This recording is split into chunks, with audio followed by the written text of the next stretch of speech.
Oh man, it's just one thing after another. It's like, with it being Disgruntled Thursday, it just seems to be one thing after another, really. You know, I mean, I'm just run down this week. When you're getting hit on all sides like we are, you just get run down real quick. So this will probably be the last segment for me for tonight, and then we'll be back again tomorrow. And then, of course, we take the weekends off sometimes. Sunday we did one with Dean, but normally I take Saturday and Sunday off. Can't work all the time. So, it's a Monday through Friday kind of operation here. It's kind of how we do it. Usually Saturdays, I dedicate that to music. I do some jamming or whatever. So, I don't know. I got too much stuff going on right now, and the whole world's going crazy and whatnot, and it just, it's not as pleasant as it used to be. I'm sure some of you get probably nostalgic. You want to go back and revisit, back in the day. Everybody talks about back in the day. Man, sometimes I get nostalgic like that. Like, back in the day, man, I remember it was so easier. Back in the day, I remember I could get a pack of cigarettes for $1.25. I could pay 90 cents a gallon for gas back in the day. Well, the thing is I think a lot of people are living in the past. You can kind of tell because their head is so buried somewhere that they're not dealing with what's actually going on right now in the present. And, it doesn't take a genius to figure this out. There's no conspiracy here. This is what happens when you drive recklessly. When you do the wrong thing constantly, eventually it's going to catch up with you, and it has. It has. We have totally screwed the pooch on this one. So, with that in mind, this will be my final segment for tonight. I'm just exhausted. It took me all day just to get this done, and on top of that, we're working, and, I'm trying to make, rub two pennies together to get a booger out of George Washington or Abe Lincoln's nose, it just, it's tough, and you got to do everything you can do to make it and stay strong and not get discouraged, and I'm going to do that. I'm not going to get discouraged. I'm not going to let anything stand in my way or beat me down. There's no point.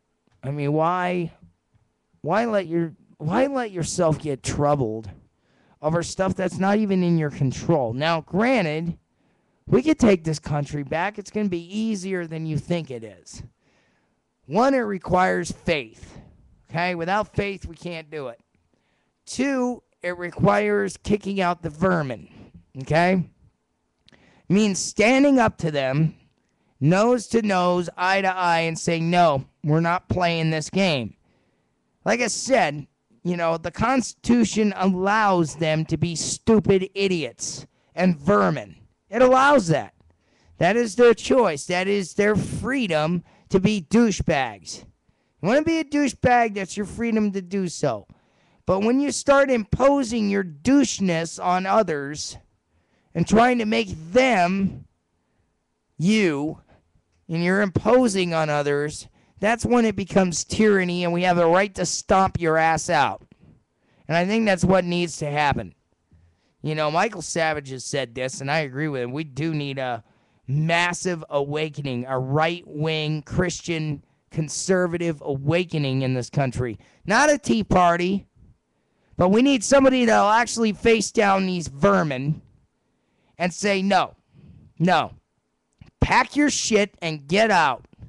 Pack it up. You don't want to be here. You don't want to play by the rules. Pack it up and get out, or we'll ship you out ourselves.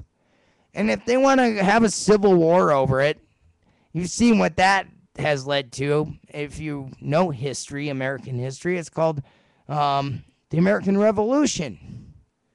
Well, what they want to do is do a communist revolution, which is going to go over like a turd in a punch bowl. All right? Like I said last broadcast, I said that, what they're trying to do is make it miserable for everybody so that, we're so beaten down and weak that we just give in and say, oh, please help me. I know you got the solution. No, they aren't the solution. God is the solution. The Constitution is the solution. Honor, courage, commitment, that is the solution. The solution is helping others, serving others. I'm not getting paid for this. What? You think I'm getting a paycheck doing this? I'm not. I'm serving my country. I'm serving others. I'm spreading the word of God, and yes, I'm spreading opinion, but I'm sure there's a lot of people out there that agree with me. Now, granted, do I get a little mouthy? Do I use some profanity every now and then? Yeah, I do, because I get frustrated, I get angry, and sometimes that just comes out. I'm human, and I'll apologize right now to God and everybody. I apologize. It's one of my quirks, okay? Now, if I was actually on the public airways, like on Clear Channel or nationally syndicated radio or something like that, I wouldn't do that.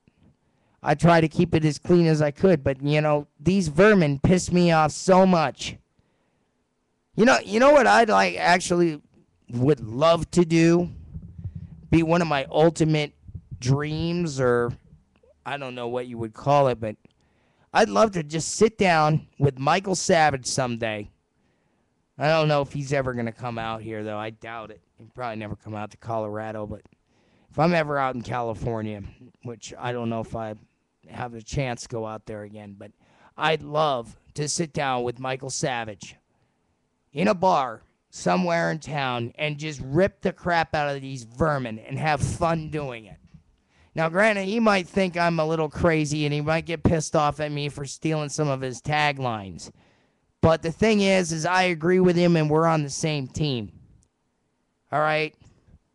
We're on the same team. We both have the same opinion. My aspirations are similar to his. The only difference is I don't hold a PhD in anything.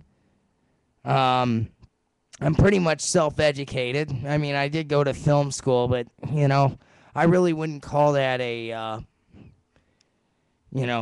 just taught me enough to make a schmuck out of myself. I had to learn the rest on my own. Let me explain something to you people about institutes of lower living. They teach you enough to get yourself killed or become stupid or to be a good global citizen. They don't teach you common sense. We're not going to understand how the real world works or how a certain trade or profession works until you actually go out and do it and you make some mistakes and you have to learn the hard way to fix those mistakes, or you have to do certain things to brush up on your skills on your own. There's certain things you just cannot teach in a classroom, okay? You can't teach somebody how to act, okay?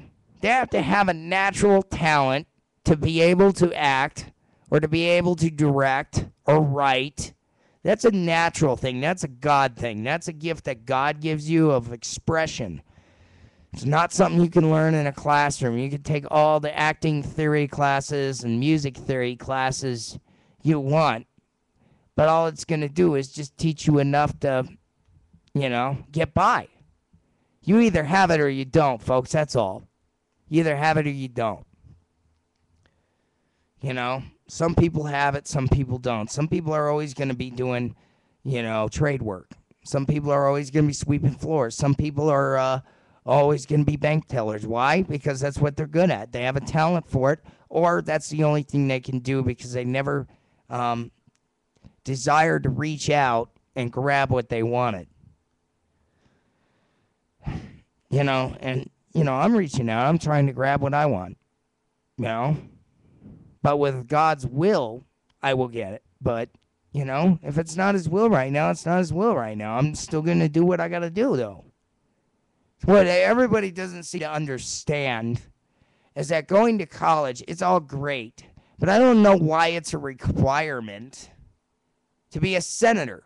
I don't know why it's a requirement to work in the government or law enforcement. Why is it a requirement to get a douchebag PhD or BS in something when all they do is indoctrinate you to be a good global citizen and a Marxist and be politically correct? What good does it friggin' do you? What about common sense? What about ingenuity? What about standing up for what you believe in? What about this? What about learning God? Learning God. If you learn God, the skies are the limits for you. And I'm not going to sit here and do the hope and, hope and change gospel or the this, that, and the other thing. It's all right here. It's the truth right here. A lot of what you're getting is 2% of it added with a lot of bullshit sprinkled on top. Pardon my French. But that's what you're getting. You're not getting the full truth. You're not getting the full meaning. But that's all. I'm telling you, it doesn't take a 4-year degree to become a police officer or a senator or a mayor or a guy that works in, just about any job, really. It takes experience. It takes learning a trade and having a skill in that trade. It doesn't take a piece of paper. I'm telling you people that right now. These colleges and universities have got us duped into believing that a piece of paper is the gateway to whatever you want. Maybe in their eyes it is, but I'm telling you, I know people, like Jay was saying in the last segment, I know people that are working at McDonald's and Starbucks that have PhDs. And they're morons. All right? But yet, I know guys that have worked in heating and air. I know guys that are auto mechanics. I know guys that are aircraft mechanics, soldiers, filmmakers, whatever. They didn't go to school for it. They just have common sense and God-given talent and ability. That's what they have. All right? So like I was saying, you either have it or you don't. And that's it. That's all I could tell you. You either have it or you don't, and that's it. With God's will in your listenership, I will return tomorrow. And we'll carry on Friday. We'll probably do a lighter segment tomorrow. We want to do a kind of lighter segment. We kind of bombed up this week with Occupy Vermin stories and a lot of gloom and doom stuff, but we'll try to liven it up for y'all. So we'll see you. God bless y'all, and we'll see you next week.